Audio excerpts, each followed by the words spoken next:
सारे पूजा पाठ का फल राम, ठीक है। मैंने सब कुछ किया था, जो कुछ किया था उसका फल राम मिले। और राम का फल क्या है? राम का फल क्या है? भरत माने संत, ठीक ना, संत दर्शन। सबका फल राम दर्शन, और राम दर्शन का फल क्या है? संत दर्शन। अब अगर मैं आपसे पूछूं कि संत दर्शन का फल क्या होता है, तो आपका उत्तर क्या होगा? सब कुछ करो तो उसका फल राम दर्शन देंगे, राम दर्शन देंगे तो उसका फल संत का दर्शन होगा। लेकिन संत के दर्शन का फल क्या होना चाहिए, क्या होता है? कोई बताएगा आप में से? संत के दर्शन का फल क्या होता है? आप रामायण पढ़ो ठीक से, उसमें लिखा है संत दरस जिमि पातक टरई। संत के दर्शन का फल है आपके जीवन के किए हुए सब पाप भस्म हो जाएंगे। मुख देखत पातक हरे, संत का मुख देख लो पातक हरे। संत दरस जिमि पातक टरई, सारे पाप खत्म हो जाएंगे। अब फिर एक प्रश्न आता है कि पाप सब खत्म हो जाएं तो उसका फल क्या होता है?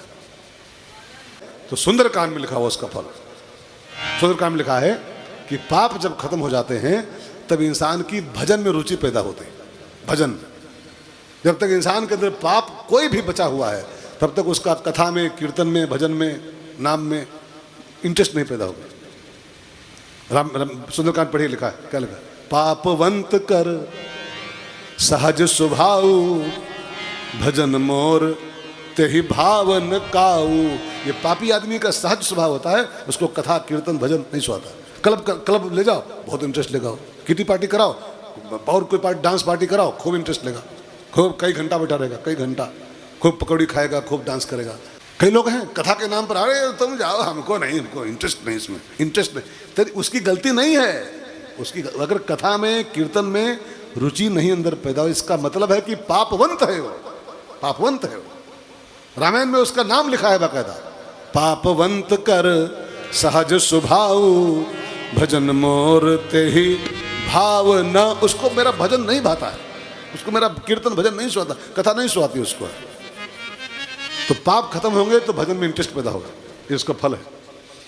अच्छा, भजन मान लो शुरू हो गया तो उसका भजन का फल, भजन का फल लिखा है बिनु हरि भजन भवतरीय। भजन का फल लिखा है भवतरण, भजन भवतरण, भजो भसाकर पार हो जाओ। सुबह शाम हरि सुमिरन कर ले, मुक्ति का, भजन क्या है? मुक्ति का उपाय है, भवतरण, भवतरण भजन का फल है, भवतरण।